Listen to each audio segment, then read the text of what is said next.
Sebagai komunal, Bandung adalah nyala api. Banyak hal hidup dalam energi yang meledak-ledak. Sebagai kota, dengan segala perangkat dan birokrasi yang tetek bengek, Bandung seperti sekam. Terlalu banyak energi, terlalu sedikit ruang aman. Ada memori manis, betul. Tapi juga ada memori kelam. Kota kembang pernah semerbak duka.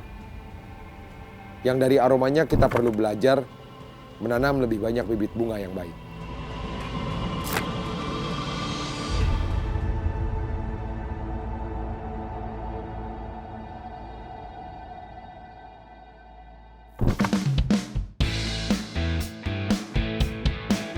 Sekarang gue udah ada di Jalan Braga.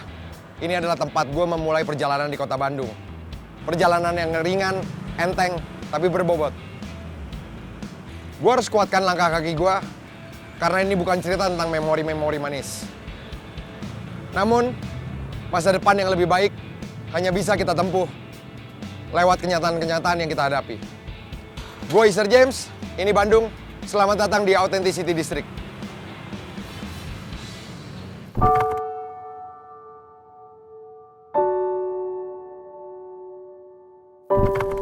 Pada tahun 2008, terjadi sebuah tragedi di Asia Afrika Cultural Center. 11 orang tewas dalam konser B-Side, unit metal asal Bandung. Peristiwa itu memicu stigma negatif dan paranoid terhadap skena musik underground di Bandung.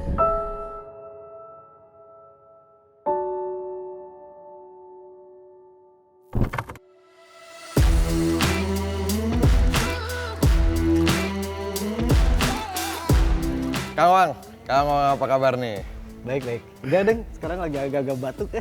Gitu. Cuaca kali ya. Tapi gimana, Kang Wang? Naik Tura apa kabar? Naik Tura baik, sekarang lagi recording harusnya sih. Oh gitu? Gue diculik sini malu. Ya, terima kasih lo udah nyiapin waktunya, ya kan lagi di tengah-tengah kepadatan ya. Katanya lagi mau ini ya, recording. Lagi proses sih sebenarnya sekarang. Cuman kita lagi recordingnya sekarang lagi ke akustik. Oh gitu, unplugged. Keren kan? Iya. Kalau B-Side, apa kabar? B-Side baik, dia juga baru rilis juga, dia ini akustik juga kalau nggak salah. Nah, kalau kita ngomongin dengan B-Side, ngomongin juga Kang Owang. Banyak banget nih yang ngomong nih kalau formasinya Against Ourselves dari B-Side itu bisa dibilang formasi paling top lah. Kata siapa? Banyak yang ngomong. Bukan saya aja, tapi banyak banget orang yang kayak mengingat formasi itu adalah formasi terbaik. Kalau menurut Kang Owang gimana? Nggak tahu juga ya gitu. Karena bisa itu sebenarnya udah nggak aneh bongkar pasang personil. Bisa dari tahun 97 tuh udah berapa vokalis, udah berapa gitaris juga yang ngisi. Vicky Burger Kill juga pernah kalau nggak salah. Pernah juga ya? Infamy pernah ngisi bisa terus. Wah banyak lah. Bisa tuh sebenarnya udah divakumin, cuman emang gua, Baby, sama Fatah dulu mau bikin band barengan sama Baby drummernya Bisa itu yang sekarang masih di Bisa. Sayang kalau sampai divakumin atau enggak dimatiin gitu. Mendingan yuk bentuk lagi aja gitu. Dan akhirnya jadilah itu formasi itu jadi tuh. itu terus saya manggil Akel. Dulu basisnya pertamanya siapa yang dipanggil baru? Erik kalau nggak salah, cuman Erik juga baru recording sekali udah cabut gitu. Makanya udah nggak aneh kalau bisa ngomongin bongkar pasang itu udah nggak aneh. Nah sekarang aja vokalisnya baru datang lagi yang itu yang udah keluar Kembali masuk lagi ya.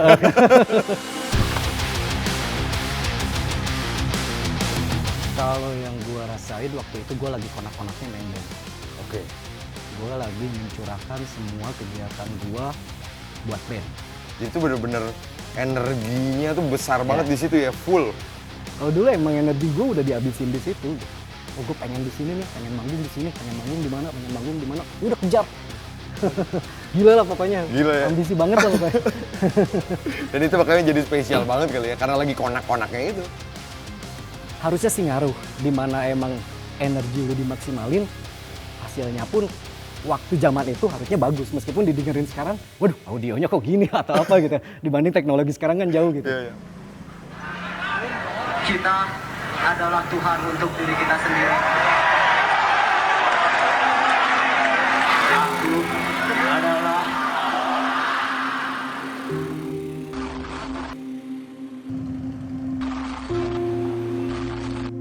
besides pada saat itu lagi besar-besarnya juga ngalamin juga berita duka di tempat ini nih. Tapi mungkin saya pengen tahu sendiri dari Kang Owang sendiri, gimana sih cerita sebenarnya, Kang? Cerita sebenarnya versi siapa? Versi media, versi saya. Versi Kang Owang.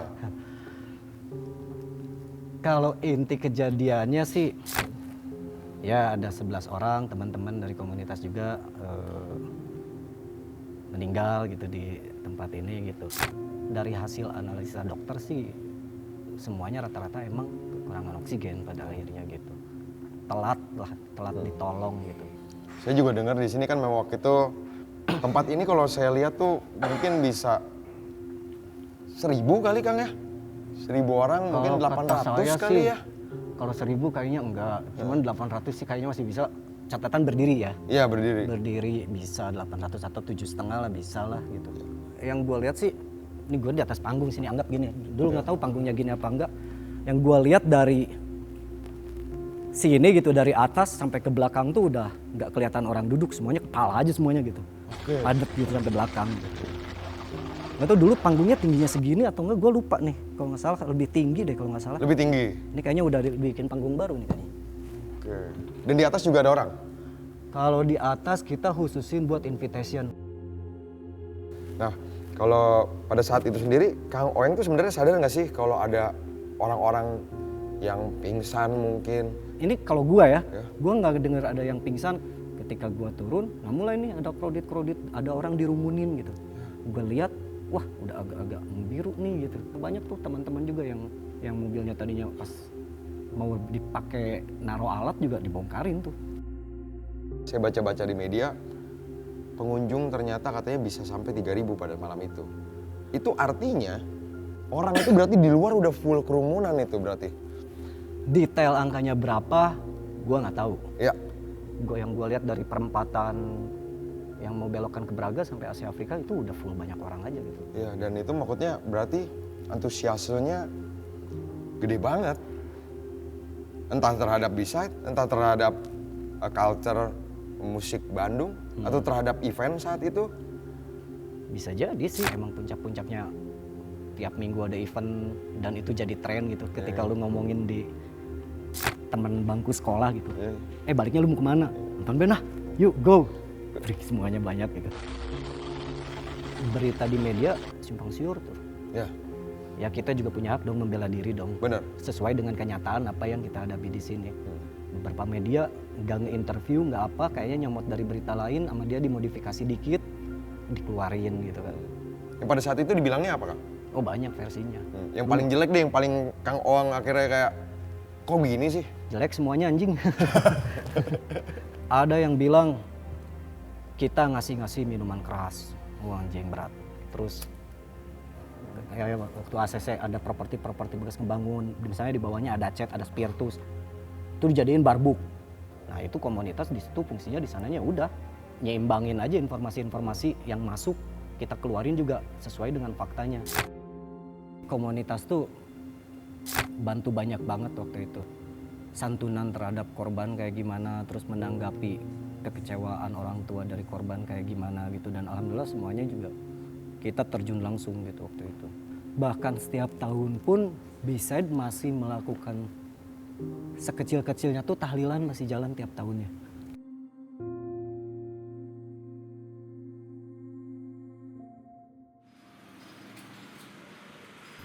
Kang, bener nggak sih kalau ada sebuah tugu yang dibuat malah berdasarkan kejadian tersebut? Yang tugu gitar itu ya? Tugu gitar? Musik ya?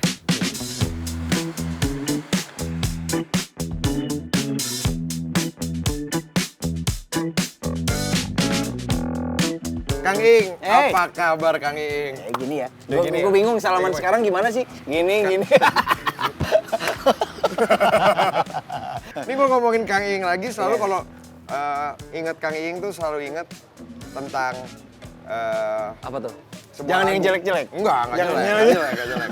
Justru tentang sebuah lagu yang bikin apa ya, jadi di memori itu selalu keinget gue kalau inget Kang Ing tuh selalu inget punk rock show. Lagu itu sebetulnya gue bikin iseng, Ser. Naik motor. Kebanyakan naik motor. Ke pinggir dulu sebentar. Bawa handphone. Nada dulu gue kalau bikin. Di jalan tuh selalu ada ide-ide tiba-tiba nada-nada masuk gitu ya. Mau dari klakson, mau dari suara angin, mau dari suara orang. Nah, kalau tadi kita ngomongin lagu Gua minum ya? Silakan, Kang. Ya. Berikutnya Kang Ingi paling deket nih. Ada konser di mana nih? Aduh. Gue di Bandung ya, gue jujur nih, langsung di teman-teman media nih. Waktu itu, bukan waktu itu ya, sebelum pandemi dan lain-lain, emang band gue termasuk salah satu band-band yang alert. Oke. I don't know why. Enggak, karena masanya banyak. Maybe. Kalau udah dalam kurung seperti itu, pakai spidol merah, berarti something wrong. Yap. Begitu. Di Bandung ini, gue bilang nomor 1 kota yang sangat susah, gue bilang. Versi gue. Sangat sulit untuk mendapatkan venue. Untuk gigs. Untuk gigs. Sedangkan kalau saya lihat, Jakarta atau kota-kota terdekat lah yang dekat Bandung sudah melaksanakan. Iya. Tapi sekarang sudah mulai menggeliat lagi nih. Udah mulai nih ya. Gitu.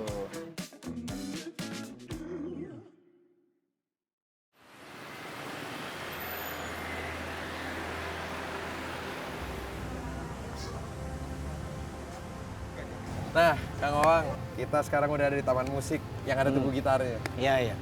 Tapi saya dengar-dengar katanya sih Tugu Gitar ini diciptakan tuh salah satunya adalah dari tragedi AACC kemarin itu. Untuk menghormati para teman-teman yang menjadi korban di sana. Bener nggak sih, Kang? Kalau yang saya dengar sih gitu. Itu Baby yang ngajuin, yang saya dengar ya gitu. Ya. Itu Baby yang ngajuin ke wali kota dan ya jadilah ini. Tapi pasca kejadian dari tragedi AACC tersebut, beside Kang Owang sendiri ataupun skena musik tuh kayak gimana sih di Bandung? Kalau misalnya dari sisi negatif dulu gue cerita ya. Ya. Sisi negatifnya ya emang acara di Bandung susah. Ya. Karena ini juga kan kalau misalnya mau dirunut lagi gitu. Gak ada yang salah juga sih, mungkin polisi juga bertaruh dengan jabatan. Mereka nggak mau asal kasih tanda tangan, mereka lebih hati-hati aja gitu. Cuman imbas positifnya kita sebagai pelaku juga dan kadang suka bikin event juga gitu kan. Kita jadi paham prosedur aja apa yang seharusnya gitu. Dari dulu juga kita melakukan prosedur gitu. Cuman mungkin sekarang kita lebih mematangkan aja gitu prosedur yang seharusnya dilakukan, ya udah kita kerjain gitu. Mungkin malah bisa saya bilang tuh kayak upgrade malah ya. Ya secara wawasan gimana caranya membuat suatu event yang bener, ya kita jadi upgrade, iya. ACC ini bisa dibilang, gue bilang reinkarnasi dari Saparua. Banyak sekali yang mereka idolakan, mereka yang tunggu-tunggu. Setiap minggu dikasih gelaran yang berbeda dengan band-band yang berbeda, heroes-heroesnya mereka begitu kan. Ya. Nah, sangat besar animonya ketika itu bisa terjadi buat siapa saja. Benar. Nggak ada yang keren, nggak ada yang jelek, nggak ada yang senior, nggak ada yang junior. Tempat itu bener-bener penuh. Every band bener-bener dihargai, dinikmati. Untuk bisa main di situ pun jadi satu kebanggaan tersendiri. Bahwa kita pernah dicap, Saparua, ACC. Tapi segi traumanya juga waktu itu adalah ketika kita mati suri, kita mau manggung pun kita nggak tega. Walaupun ada gigs, kita nggak mau, saking menghormatinya. Dan juga ada segi traumatis dari sosial, dampak sosial. Ya namanya 11 orang itu ya, meninggal kan di sebuah tempat konser. Kalau di jalan sudah biasa mungkin ya, kecelakaan dan lain-lain, tapi ini kan tagline-nya adalah di tempat konser. Jadi ketiap keluarga, ketiap orang tua, adiknya, anaknya, atau tetangganya yang penyuka musik waktu itu untuk stop. Yang lu senengin itu, musik lu itu musik setan misalkan.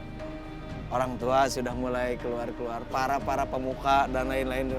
Kan kita semakin tersudutkan. Ini ada satu pertanyaan yang unik sih sebenarnya. Ini banyak banget sebenarnya nggak enak ditanyain gitu loh. Cuma saya sering baca gitu loh. Kayak wah, tragedi ACC nih katanya dikait-kaitkan dengan lagunya Beside yang Aku Adalah Tuhan. Emang yang bilang bisa Tuhan siapa? Itu di depan di lagunya aja nggak ada tentang itu ya. Ya sebenarnya sih lagu itu emang gue cerita tentang diri gue sendiri gitu.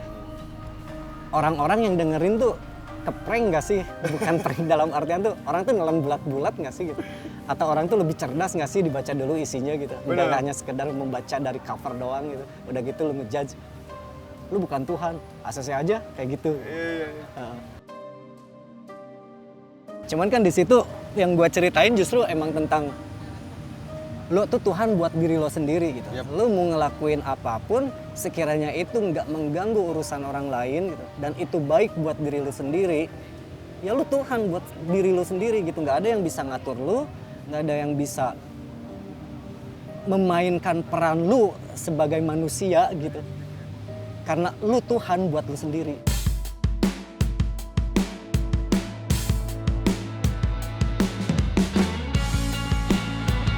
Nah kita balik nih, kalau kita ngomongin masalah perizinan dan lain-lain. Ya. Pasca kejadian ya, setelah itu kan, aduh dipersulit. Dan bahkan sampai saya lihat, ya gigs tuh banyak musisi-musisi besar lahir dari kota Bandung, tapi gigsnya jadi semakin sedikit. Kalau semakin sedikit mungkin sebenarnya tidak, cuman jadi semakin terseleksi. Ada beberapa yang mau bikin event malas birokrasi dan lain-lain, tapi ada juga yang melakukannya dengan baik. Dan nyambung ke situ juga, bahkan sebelum kejadian ada ACC, saya pernah ngobrol juga bahkan sama Baby, nggak salah atau sama siapa lupa, emang saya punya cita-cita bikin sebuah tempat pergelaran musik gitu. Nggak usah gede-gede deh, nggak usah muluk-muluk gitu. Yang penting gigs di Bandung tetap eksis, tetap ada, kita tetap bisa menikmati musik dengan baik. Dan sekarang udah kejadian dong. Ya, alhamdulillah sih. Nah namanya apa sih Kang? Space Tempatnya? 78. Oh di Space 78. Jadi sekarang Kang Oang juga akhirnya mungkin kalau saya lihat ya dari tragedi, pembelajaran, berkembang, sampai akhirnya mungkin bisa merealisasikan mimpi. Tapi pada dasarnya Bandung tuh emang nggak ada matinya. Terus aja kita bergerak gitu. Pada akhirnya bergerak terus aja gitu. Oke, jadi effortnya untuk bisa menghidupkan kembali per entertainan waktu itu adalah banyak sekali yang bisa kita tidak lihat ya. Untuk cara menghidupkannya mungkin nggak cuma dari band share, Oke. tapi dari kesenian lain. Misalkan kalau dari musik ya, mungkin teman-teman yang bisa membantu adalah band-band yang biasa main di kafe, teman-teman. Ya, walaupun dengan kafe, dengan scoop yang kecil, tapi Akhirnya sudah jadi bisa, hidup juga. Table-nya terisi. Iya. Jadi Gitu. selalu ada kayak Gua bilang itu effort loh. effort bener. Ketika waktu itu masa traumanya sangat besar. Bukan masalah mereka berani atau enggak, takut atau enggak. Maksudnya kan ini harus tetap, ini musik pun bagian dari hidup gitu. Yap. Buat mereka ya, gimana caranya untuk tetap bisa hidup. Dibantu dengan gigs-gigs kecil. Iya. Kan jadi semangatnya Kembali tidak lagi terlihat ya. loh ya, Iya, tidak terlihat iya, ya benar, effort yang benar. luar biasa ya. Cuma akhirnya dari semangat aja sudah menimbulkan bahwa ini bisa hidup lagi gitu.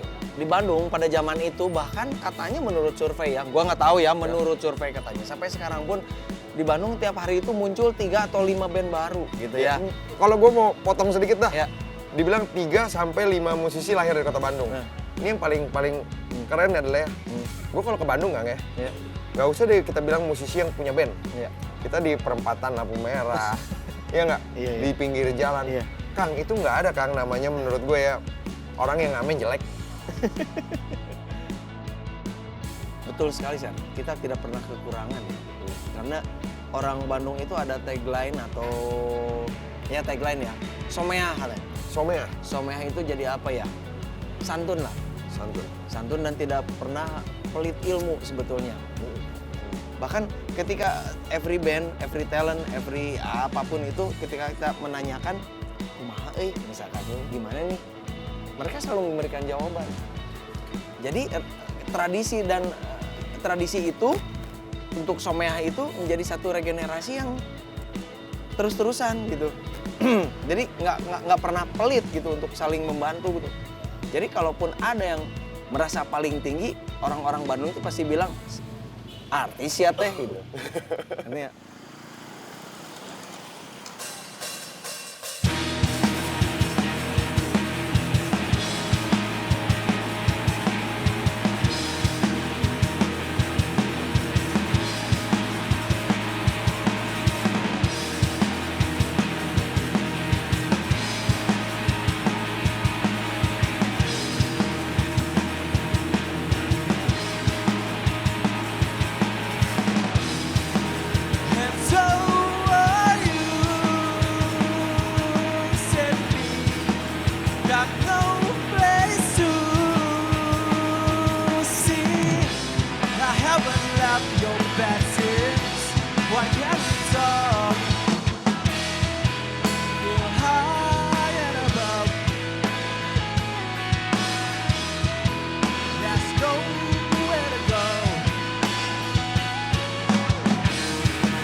Halo Mas Halo Andika Surya. Mas Iser. Waduh, kenal Mas Dika ini dari band terdahulunya yang namanya Alice. Yes, betul. Sekarang ada sebuah band baru yang namanya Collapse yang katanya digadang-gadangin juga nih sama Mas Dika. Ya, jadi gitar-gitarnya itu part-part riffnya itu sebenarnya dari riff di band sebelumnya, nggak kepake justru. Jadi di band Alice itu yang tadi Mas Iser sebut, akhirnya gue ya udahlah gue pakai aja ini bikin project sendiri gitu. Jadi ya udahlah jadilah Collapse. Ya, jadi gue tag-nya ya nulis lagunya sendiri, lirik sendiri, tag-nya sendiri, tapi ya mungkin 95% sendiri, sisanya dibantu temen. Gila ya. Dari Aldet, dari Hills, kayak gitu-gitu. Gila kalau gue bilang nih kayak bener-bener semuanya sendiri, tapi gue ngeliat kayak energinya gede banget di lu Mas. Sebenarnya kalau si Collapse ini tuh genrenya apa sih? Karena jujur banyak yang ada selentingan yang bilang nih kayak shoegaze nih, atau enggak ada yang mirip kayak ada mirip-mirip kayak Foo Fighter zaman dulu. Mungkin daripada disebut shoegaze, gue lebih milih mirip Foo Fighters sih. Kalau disebut genre, gue mengklasifikasikannya ya alternative rock sih sebenarnya. Nah, cuman pada waktu itu lagi trennya, mungkin di Amerika juga trennya sama, kayak ada anak hardcore yang bikin band slow, bikin band rock, atau mungkin pada waktu itu ada shoegaze, ada pengaruh shoegaze-nya. Ada Tattoo Fight, Basement, ada Weir. Nah, sebenarnya gue waktu itu bikin Collapse, dengerin band-band itu gitu. Dan ada Foo Fighters juga, jadi kayak kalau dengerin lagu Katedral milik Collapse itu riffnya Foo Fighters banget sebenarnya. Kesananya memang agak Deftones gitu ya. Gue lebih ngedengernya kayak ini Deftones nih. Gitarnya ya, bukan vokalnya ya. Iya, bener gitarnya. Nah, menurut Dika sendiri nih, kenapa energi Bandung itu ya terhadap skena musik itu benar-benar berasa besar banget? Ya. Oke, jadi kalau secara perspektif gua mah orang Bandung itu haus akan alternatif. Jadi dulu ini saya sedikit kilas balik nggak apa-apa ya. 2000 something itu sampai ada milisi. Milisi itu ada kayak diskusi tiap hari Rabu ngomongin straight edge. Oh ya? Ya. Itu di early 2000? Ya, early 2000. Jadi penggagasnya itu adalah Dadan Ketu. Di tongkrongan itu ada Eben, almarhum Eben Burger Kill gitu.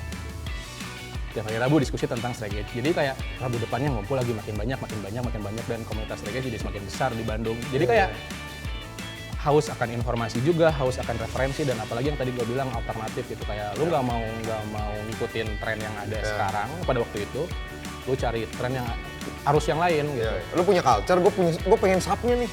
Iya kan? Kurang lebih kayak gitu ya. Gue pengen ikutin itu, tapi gue pengen cara lain Iya, ngikutinnya. gitu. Jadi kayak lu datang ke tempat itu, lu dikasih CD, dengerin nih. Gue inget almarhum Eben itu bawa CD dan kaset dari luar negeri, majalah, skateboard, dan lain-lain. Nih, kopi gitu, kayak, nih dengerin gitu. Weekendnya diajak ke Saparua gitu kan. Lu weekendnya diajakin ke Saparua, gue kayak masih kecil gitu, kayak liat, anjir, Aldi Keparat gitu kan. Wah, Ajis Tusi keren banget, pakai sepatunya New Balance. New Balance beli di mana? Oh, ini fans old school tuh ini ya gitu, kayak baru tahu gitu kan. Mereka pakai itu. Kenapa mereka pakai? Kenapa celananya dilinting gitu kan? Oh, ternyata ini kultur skateboard gitu kan. Kenapa ikat pinggangnya nongol gitu kan? Kenapa ada logo XXX? Nah, kenapa ada logo XXX? Kenapa tangannya? Ah, gitulah.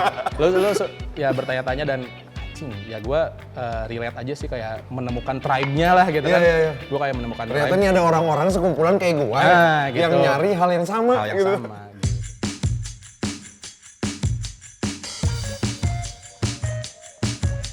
Kang Edi, apa kabar Kang Baik, Edi? alhamdulillah, luar biasa. Hari ini spesial banget Karena karena hari ini di tape ya, direkam pas Kang Edi ulang tahun. tapi kan tayangnya enggak? Iya. Kang, gue pengen Ya, nanya nih. ya. Lo gue tahu dari dulu, dari zaman gue kecil gue ngeliat lo sebagai VJ MTV. Berikutnya, ya lo nggak jauh-jauh selalu dari skena musik kan? Ya, Pertanyaan gue adalah, lo masih bermusik nggak sih Kang sampai sekarang? enggak. Kenapa? Padahal Harapan Jaya keren loh. Harapan Jaya keren, tapi kecepatan nggak sih menurut lu lahirnya?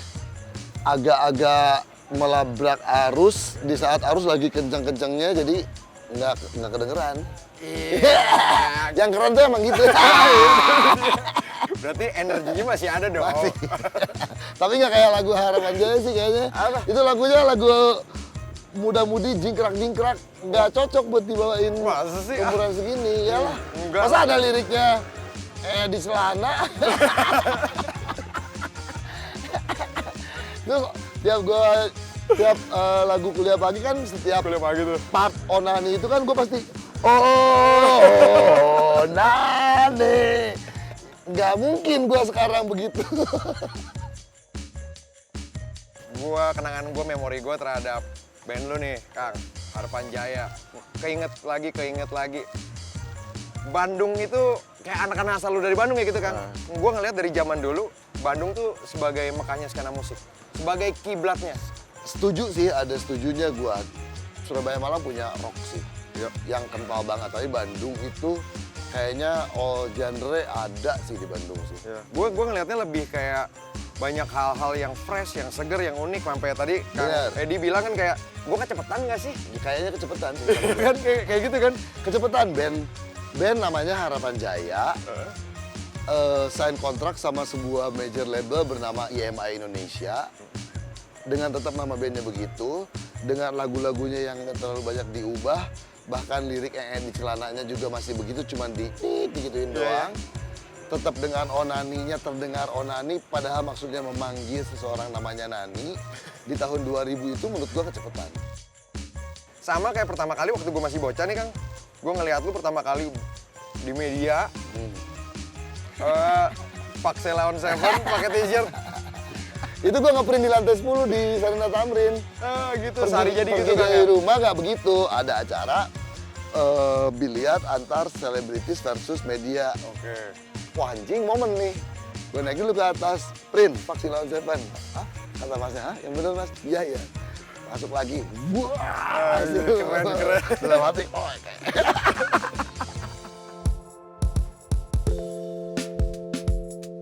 Bandung sebagai kiblat musik. Nggak bisa kita pisahin sama kebesaran tempat ini nih, Kang. Saparua. Tapi yang gue pengen tanyain adalah, Saparua masih kayak dulu nggak sih, Kang? Gedungnya masih kayak dulu dipertahankan. Gedung ini ya? Luarnya, dalamnya udah dibenerin karena emang kursi-kursinya udah bobrok, banyak yang bobrok.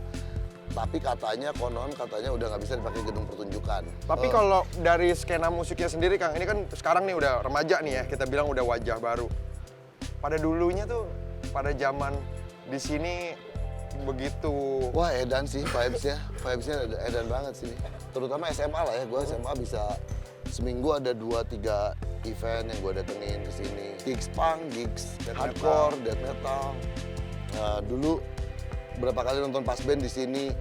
Pure Saturday shoot video klip kosong di sini juga. Di dalam situ juga.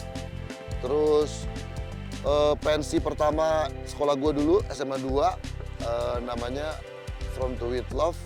Pertama kali dengan masa banyak sama si Candil dibikinnya di sini juga, bintang namanya Rocks. Event punk lu lebih edan lagi. Gue masuk dari pintu sini ke bawah lautan manusia, lu nggak tahu lu ntar keluar di pintu yang mana atau nggak keluar. Lu habis napas. Jangan salah maboknya. Kalau maboknya gini jadi Parno. Maboknya tuh segini. Sama Boti. Jadi Jadi Bandung punya spot-spotnya. Sarijadi itu banyak sama anak-anak punk, banyak lah di Sarijadi. Metal, death metal, Ujung Berung lah. Terus Cimahi mungkin metal juga. Terus di tengah-tengah Britpop dan sebagainya. Indies anak Bandung mah bilangnya. Ya, pada saat Tapi itu semua punya magnet bikin event semuanya di sini gitu. di sini. Jadi benar-benar udah ngumpul semua gitu. Iya, dari asalnya berantem sampai saling support.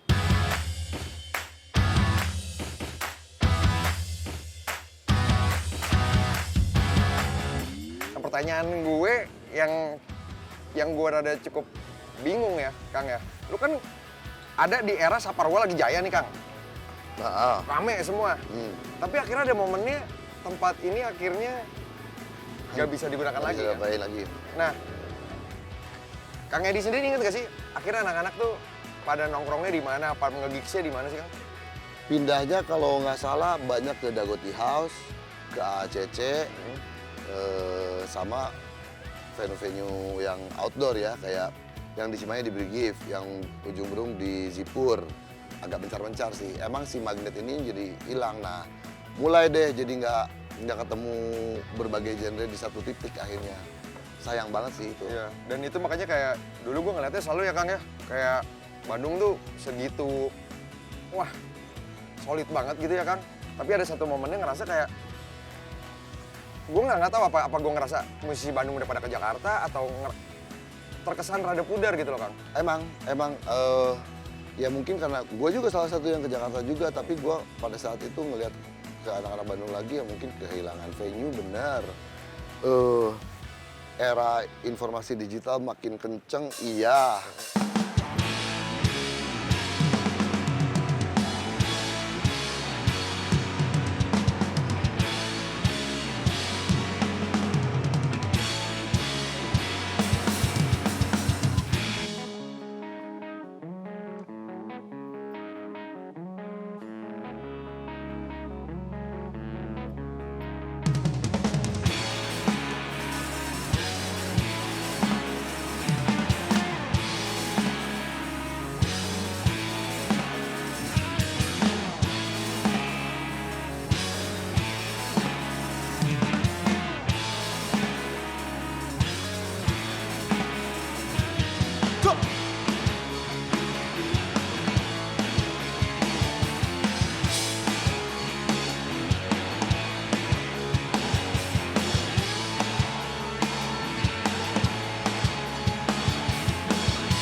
Persib Bandung itu dimanapun di Jawa Barat semuanya support Persib Bandung. Padahal mereka punya Persikabo, punya Persitas Tasikmalaya. Persib main di Tangerang, Persib versus Persita. Penontonnya bobotoh Persib semua. Kemudian ada bagian bumi itu yang dia bergeraknya berbeda arah. Apa yang terjadi? Pulau itu akan retak dan robek, dan ketika dia retak robek itu dia menghasilkan gempa bumi itu.